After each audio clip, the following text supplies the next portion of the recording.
Good evening friends, Parul stories के collection में आज मैं फिर से एक पौराणिक कहानी सुनाने जा रही हूँ। श्री कृष्ण के वंश और द्वारिका नगरी डूब जाने के बाद पांडवों ने पृथ्वी लोक छोड़कर स्वर्ग लोक की तरफ प्रस्थान किया। आज की कहानी महाभारत कथा के अंत के बारे में है। इसके पश्चात राजा परीक्षित का समय आया जब धरती पर कलयुग की शुरुआत हुई। आओ दोस्तों, आज हम पांडवों के अंत की कहानी के बारे में जानें। जब श्री कृष्ण सहित पूरे यदुवंश का नाश हो गया तथा साथ ही द्वारका नगरी भी समुद्र में डूब गई, तो अर्जुन बचे हुए यदुवंश की स्त्रियों व द्वारका वासियों को लेकर तेजी से हस्तिनापुर की ओर चलने लगे। रास्ते में पंचनद देश में अर्जुन ने पड़ाव डाला। वहां रहने वाले लुटेरों ने जब देखा कि अर्जुन अकेले ही इतने बड़े जन समुदाय को लेकर जा रहे हैं, तो धन के लालच में आकर उन्होंने उन पर हमला कर दिया। अर्जुन ने लुटेरों को चेतावनी दी, लेकिन फिर भी वे नहीं माने और लूटपाट करने लगे। तब अर्जुन ने अपने दिव्य अस्त्र शस्त्रों का स्मरण किया, लेकिन उनकी स्मरण शक्ति लुप्त हो गई। अर्जुन ने देखा कि कुछ ही देर में उनके तरकश के सभी बाण भी समाप्त हो गए। तब अर्जुन बिना शस्त्र से ही लुटेरों से युद्ध करने लगे, लेकिन देखते ही देखते लुटेरे बहुत सा धन और स्त्रियों को लेकर भाग गए। अस्त्रों का ज्ञान लुप्त हो गया था, धनुष पर काबू नहीं चलता था, अक्षय बाण भी समाप्त हो गए। यह देखकर अर्जुन को बहुत दुख हुआ। जैसे तैसे अर्जुन यदुवंश की बची हुई स्त्रियों व बच्चों को लेकर कुरुक्षेत्र पहुंचे। यहाँ आकर अर्जुन ने श्री कृष्ण के पोते वज्र को इंद्रप्रस्थ का राजा बना दिया। रुक्मिणी, शैब्या, हेमवती तथा जामवंती आदि रानियां अग्नि में प्रवेश कर गईं। शेष रानियां वन में तपस्या के लिए चली गईं। बूढ़ों, बालकों व अन्य स्त्रियों को अर्जुन ने इंद्रप्रस्थ में रहने के लिए कहा। वज्र को इंद्रप्रस्थ का राजा बनाने के बाद अर्जुन महर्षि वेदव्यास के आश्रम पहुंचे। यहाँ आकर अर्जुन ने महर्षि वेदव्यास को बताया कि श्री कृष्ण बलराम सहित सारे यदुवंशी समाप्त हो चुके हैं। तब महर्षि ने कहा कि यह सब इसी प्रकार होना था, इसलिए इसके लिए शोक नहीं करना चाहिए। तब अर्जुन ने यह भी बताया कि किस प्रकार साधारण लुटेरे उनके सामने यदुवंश की स्त्रियों को हर कर ले गए और वे कुछ भी न कर सके। अर्जुन की बात सुनकर महर्षि वेदव्यास ने कहा कि वे दिव्य अस्त्र जिस उद्देश्य से तुमने प्राप्त किए थे वह पूरा हो गया है, इसलिए वे अस्त्र पुनः अपने स्थानों पर चले गए हैं। महर्षि ने अर्जुन से यह भी कहा कि तुम लोगों ने अपना कर्तव्य पूर्ण कर लिया है, अतः अब तुम्हारे परलोक जाने का समय आ गया है। यही तुम्हारे लिए श्रेष्ठ भी है। महर्षि वेदव्यास की बात सुनकर अर्जुन उनकी आज्ञा से हस्तिनापुर आए और उन्होंने पूरी बात महाराज युधिष्ठिर को बताई। यदुवंशियों के नाश की बात जानकर युधिष्ठिर को बहुत दुख हुआ। महर्षि वेदव्यास की बात मानकर द्रौपदी सहित पांडवों ने राजपाट त्याग कर परलोक जाने का निश्चय किया। युधिष्ठिर ने युयुत्सु को बुलाकर उसे संपूर्ण राज्य की देखभाल का भार सौंप दिया और परीक्षित का राज्याभिषेक कर दिया।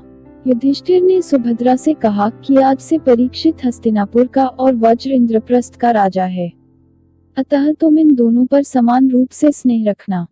इसके बाद पांडवों ने अपने मामा वसुदेव, श्री कृष्ण तथा बलराम आदि का विधिवत तर्पण व श्राद्ध किया।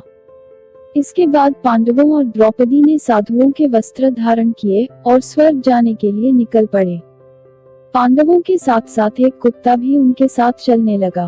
भूखे प्यासे अनेक तीर्थों, नदियों व समुद्रों की यात्रा करते करते पांडव तथा वो कुत्ता आगे बने लगे। पांडव चलते चलते लालसागर तक आ गए। अर्जुन ने लोभवश अपना गांडीव धनुष एवं अक्षय तरकश का त्याग नहीं किया था।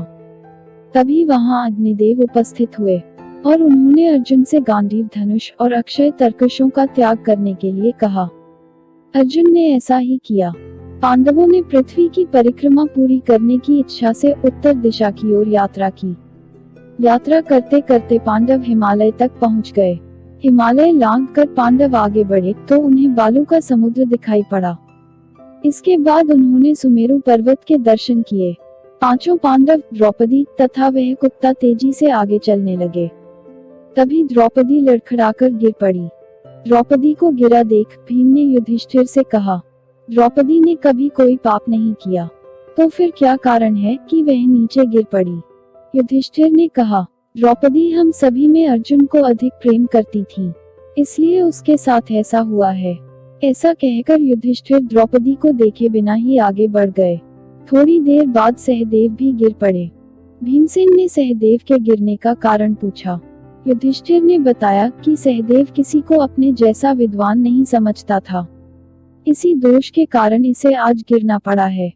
कुछ देर बाद नकुल भी गिर पड़े। भीम के पूछने पर युधिष्ठिर ने बताया कि नकुल को अपने रूप पर बहुत अभिमान था, इसलिए आज इसकी यह गति हुई है। थोड़ी देर बाद अर्जुन भी गिर पड़े। युधिष्ठिर ने भीमसेन को बताया कि अर्जुन को अपने पराक्रम पर अभिमान था। अर्जुन ने कहा था कि मैं एक ही दिन में शत्रुओं का नाश कर दूंगा, लेकिन ऐसा नहीं कर पाए। अपने अभिमान के कारण ही अर्जुन की आज यह हालत हुई है। ऐसा कहकर युधिष्ठिर आगे बढ़ गए। थोड़ा आगे चलने पर भीम भी गिर गए। जब भीम ने युधिष्ठिर से इसका कारण पूछा तो उन्होंने बताया कि तुम खाते बहुत थे और अपने बल का झूठा प्रदर्शन करते थे, इसलिए तुम्हें आज भूमि पर गिरना पड़ा है। यह कहकर युधिष्ठिर आगे चल दिए। केवल वह कुत्ता ही उनके साथ चलता रहा। युधिष्ठिर कुछ ही दूर चले थे कि उन्हें स्वर्ग ले जाने के लिए स्वयं देवराज इंद्र अपना रथ लेकर आ गए। तब युधिष्ठिर ने इंद्र से कहा कि मेरे भाई और द्रौपदी मार्ग में ही गिर पड़े हैं, वे भी हमारे साथ चलें, ऐसी व्यवस्था कीजिए। तब इंद्र ने कहा कि वे सभी पहले ही स्वर्ग पहुंच चुके हैं, वे शरीर त्याग कर स्वर्ग पहुंच चुके हैं और आप शरीर के साथ ही स्वर्ग में जाएंगे। इंद्र की बात सुनकर युधिष्ठिर ने कहा कि यह कुत्ता मेरा परम भक्त है, इसलिए इसे भी मेरे साथ स्वर्ग जाने की आज्ञा दीजिए। लेकिन इंद्र ने ऐसा करने से मना कर दिया। काफी देर समझाने पर भी जब युधिष्ठिर बिना कुत्ते के स्वर्ग जाने के लिए नहीं माने तो कुत्ते के रूप में यमराज अपने वास्तविक स्वरूप में आ गए। दरअसल वह कुत्ता यमराज ही थे। युधिष्ठिर को अपने धर्म में स्थित देखकर यमराज बहुत प्रसन्न हुए। इसके बाद देवराज इंद्र युधिष्ठिर को अपने रथ में बैठाकर स्वर्ग ले गए। स्वर्ग जाकर युधिष्ठिर ने देखा कि वहां दुर्योधन एक दिव्य सिंहासन पर बैठा है, अन्य कोई वहां नहीं है। यह देखकर युधिष्ठिर ने देवताओं से कहा कि मेरे भाई तथा द्रौपदी जिस लोक में गए हैं, मैं भी उसी लोक में जाना चाहता हूँ। मुझे उनसे अधिक उत्तम लोक की कामना नहीं है। तब देवताओं ने कहा कि यदि आपकी ऐसी ही इच्छा है तो आप इस देवदूत के साथ चले जाइए, यह आपको आपके भाइयों के पास पहुंचा देगा। युधिष्ठिर उस देवदूत के साथ चले गए। देवदूत युधिष्ठिर को ऐसे मार्ग पर ले गया जो बहुत खराब था। उस मार्ग पर घोर अंधकार था, उसके चारों ओर से बदबू आ रही थी। इधर उधर मुर्दे दिखाई दे रहे थे, लोहे की चोंच वाले कौवे और गिद्ध मंडरा रहे थे। वह असी पत्र नामक नरक था। वहां की दुर्गंध से तंग आकर युधिष्ठिर ने देवदूत से पूछा, हमें इस मार्ग पर और कितनी दूर चलना है और मेरे भाई कहाँ हैं? युधिष्ठिर की बात सुनकर देवदूत बोला, देवताओं ने कहा था कि जब आप थक जाएं तो आपको लौटा लाऊं। यदि आप थक गए हों तो हम पुनः लौट चलते हैं। युधिष्ठिर ने ऐसा ही करने का निश्चय किया। जब युधिष्ठिर वापस लौटने लगे तो उन्हें दुखी लोगों की आवाज सुनाई दी। वे युधिष्ठिर से कुछ देर वहीं रुकने के लिए कह रहे थे। युधिष्ठिर ने जब उनसे उनका परिचय पूछा तो उन्होंने कर्ण, भीम, अर्जुन, नकुल, सहदेव व द्रौपदी के रूप में अपना परिचय दिया। तब युधिष्ठिर ने उस देवदूत से कहा कि तुम पुनः देवताओं के पास लौट जाओ। मेरे यहाँ रहने से यदि मेरे भाइयों को सुख मिलता है तो मैं इस दुर्गम स्थान पर ही रहूंगा। देवदूत ने यह बात जाकर देवराज इंद्र को बता दी। युधिष्ठिर को उस स्थान पर अभी कुछ ही समय बीता था कि सभी देवता वहां आ गए। देवताओं के आते ही वहां सुगंधित हवा चलने लगी, मार्ग पर प्रकाश छा गया। तब देवराज इंद्र ने युधिष्ठिर को बताया कि तुमने अश्वत्थामा के मरने की बात कहकर छल किया था। आपकी बात ने द्रोणाचार्य को उनके पुत्र की मृत्यु का विश्वास दिलाया था। इसी के परिणाम स्वरूप तुम्हें भी छल से ही कुछ देर नरक के दर्शन करने पड़े।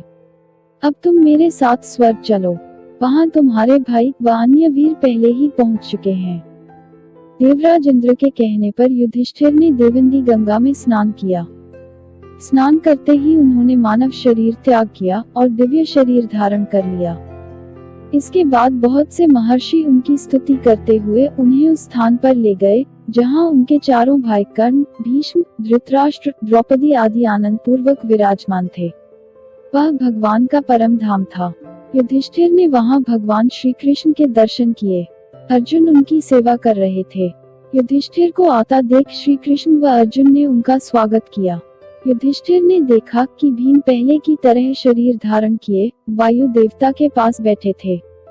कर्ण को सूर्य के समान स्वरूप धारण किए बैठे देखा। नकुल व सहदेव अश्विनी कुमारों के साथ बैठे थे। देवराज इंद्र ने युधिष्ठिर को बताया कि ये जो साक्षात भगवती लक्ष्मी दिखाई दे रही हैं, इनके अंश से ही द्रौपदी का जन्म हुआ था। इसके बाद इंद्र ने महाभारत युद्ध में मारे गए सभी वीरों के बारे में युधिष्ठिर को विस्तार पूर्वक बताया। इस प्रकार युधिष्ठिर अपने भाइयों व अन्य संबंधियों को वहां देखकर बहुत प्रसन्न हुए। पांडवों के स्वर्गारोहण के इस प्रसंग के साथ ही महाभारत कथा समाप्त हो जाती है। आपको मेरी कहानी कैसी लगी? कमेंट बॉक्स में बताइए ताकि मैं आप लोगों तक अच्छी कहानियां ला सकूं। हमारे चैनल को सब्सक्राइब करना ना भूलें और साथ ही वीडियो को लाइक करें और अपने दोस्तों के साथ व्हाट्सएप, इंस्टाग्राम और फेसबुक पर शेयर करें। नई मजेदार कहानियों के नोटिफिकेशन के लिए बेल आइकॉन को जरूर दबाएं। धन्यवाद।